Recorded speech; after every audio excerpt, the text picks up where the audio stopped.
Hi, Learn 11 crew. You are now watching video 2 of the time management lecture. We're going to go through slides 8 through 11 in this hopefully short video, and then I'll put you on an activity at the very end of it.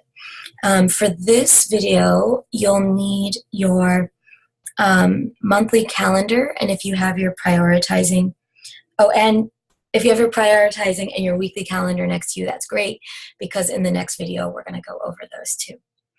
So for now, monthly calendar, you'll need a pencil.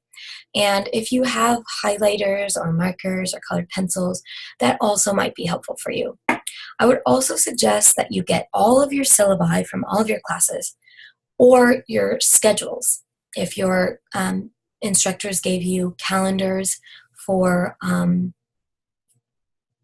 their courses, for all of the due dates, have those handy too.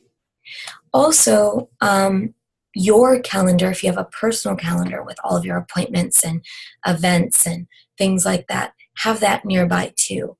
We're going to look at taking all of this information and organizing it into a monthly calendar. And we're going to begin there with the bigger items, okay?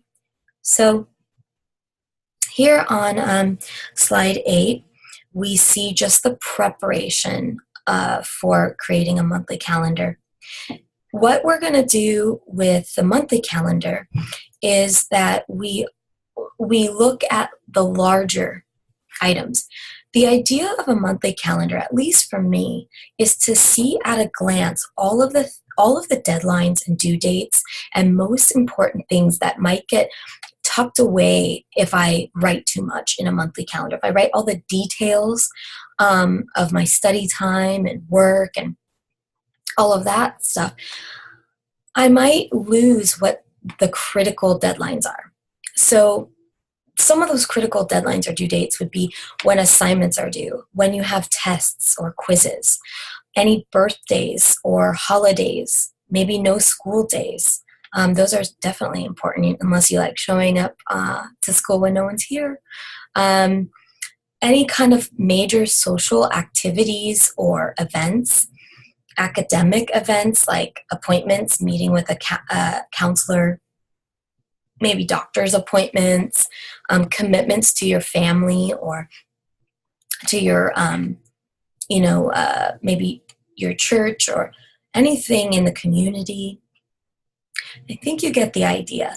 So having dates and times handy with these, really helpful too. Doesn't always, mean that we'll have the dates and times. Like if I'm meeting my friends for a birthday party, I might not have the time yet. I might just have, the gist that it's in the evening. So, but if you do have the times, that is wonderful. So here I'm just giving you in slide 9 the difference between what we do with weekly calendars. And we're going to talk about weekly calendars in the next video. Weekly calendars, we can go into much more detail. We can plan our priorities. After we prioritize all the things we need to do, we can start putting them in days of the week.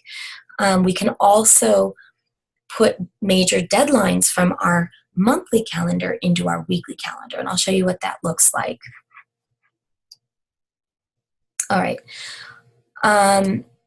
So this is just a slide to remind you again that this is just kind of a broad overview of the major things that we need to remember.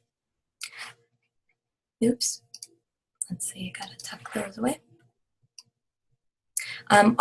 I'll come back actually to the daily slides.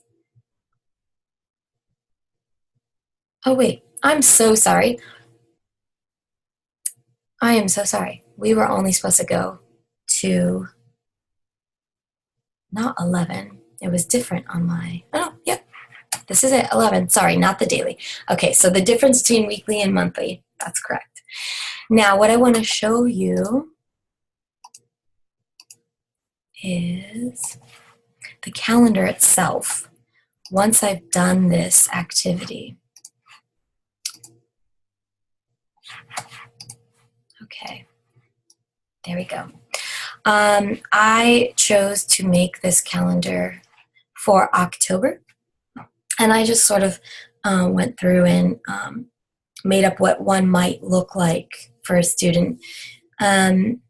Here I have DLA deadlines, okay, for my class. If you haven't done a DLA, they are directed learning activities that are done in the Success Center.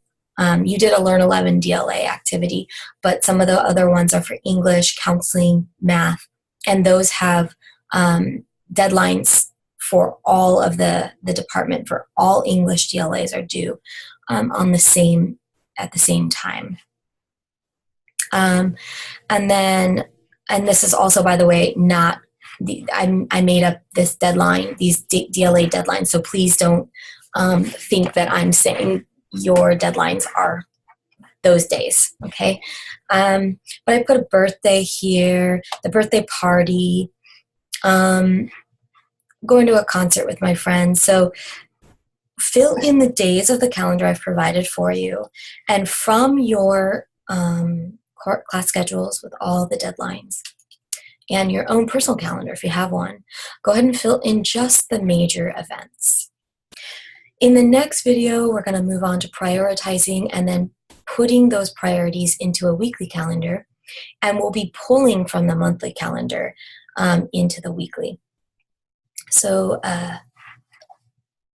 I'm sorry, yeah, in the weekly. Sorry. Okay, I will be talking to you soon. Man. All right, thank you for your patience. See you next video.